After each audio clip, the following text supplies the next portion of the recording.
In the computer universe, there are three OSs in particular that are world dominant: Windows, Mac, and Linux. For this speech, I'll be focusing on the OS Windows. This picture here, I'm sure most of you are familiar with, is the Windows 10 desktop. It's easy to navigate, you have your shortcuts on the desktop, and you have your handy-dandy taskbar at the bottom. Everything is simply well organized and easy to use. Today, there are roughly 110 million Windows 10 users, and it's a growing number. This OS features an all-new Windows Store, a new web browser called Microsoft Edge, and don't forget about Cortana. She's basically another Siri, but for Windows. Windows 10 isn't just on computers.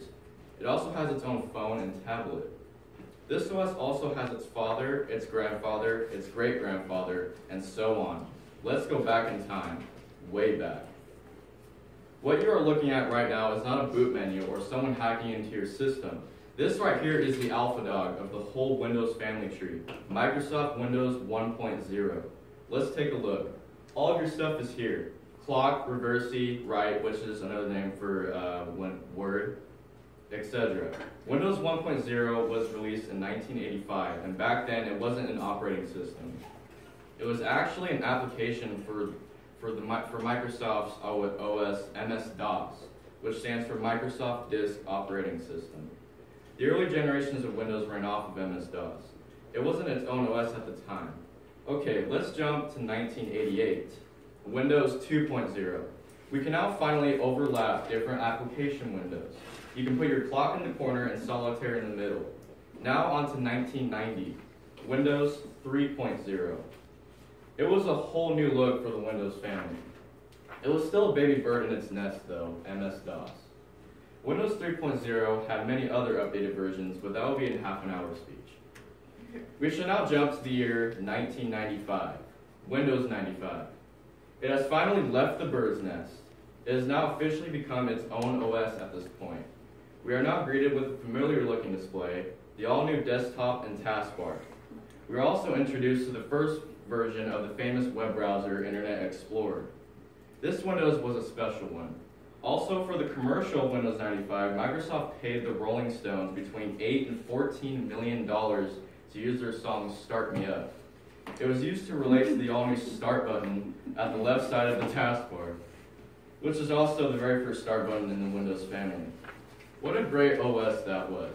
Now, let's travel to 1998. Windows, of course, 98. Windows 98 was basically a more improved, more enhanced version of 95. It was better everything. You can probably call it Windows 95 number 2. We shall now jump to the year I was born, 2000. You can already guess what the next Windows OS was called. That's right, Windows 2000.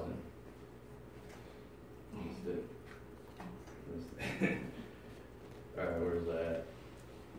Basically, a better 95 and 98. Easier navigation, more compatibilities, etc.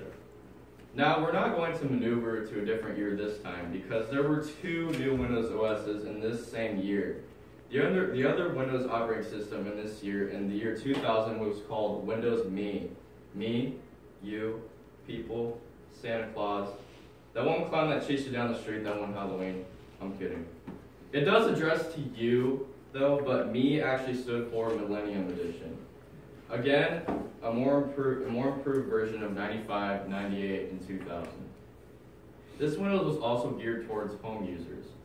Alright, now it's time to move on to 2001. Probably one of the most popular and memorable Windows operating system in all of history, Windows XP. The term XP meant experience. It was a phenomenal experience according to the world. It's such a popular Windows that today it has a lot of popular memes. It was basically Windows 95, 98, 2000, Millennium Edition combined. It was affordable and unforgettable. So popular, over 1 billion copies were sold. People still use XP to this very day. Outrageously better looking display, games, office software, and so much more. It is still one of the best Windows OSs in history. Now we will have to travel to the year 2007, Windows Vista. Unfortunately, according to the reviews of this OS, it was a pretty bad stumble from Microsoft. It was noted by critics that it was a downgrade from Windows XP. A lot of technical issues and rights were in the atmosphere. There were great things about Windows Vista 2. New interface, more software, and more modern. 2 years later, the great and mighty Windows 7. Microsoft had made another beast.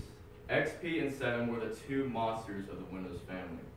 Windows 7 looked similar to Vista, but 10 times better.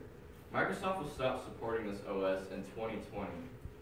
While this OS is up and healthy, let's see what's going on in 2012, Windows 8. Now we're working towards the look that we know today, but unfortunately, this was a bust. Critics report that it was hard to navigate, the new interface was confusing, and for that, only 60 million copies were sold. Bummer. It was still a good Windows OS because of improvements and better software. Now, in 2015, we're back to Windows 10. This is Microsoft's most current operating system at this time. I hope you have enjoyed hearing some great history of famous operating systems as much as I enjoyed enlightening you about them. It was a pleasure talking about this as it is a subject I'm very interested and excited about. I hope to share more in the future as the world of tech grows. For now, logging off. Thank you.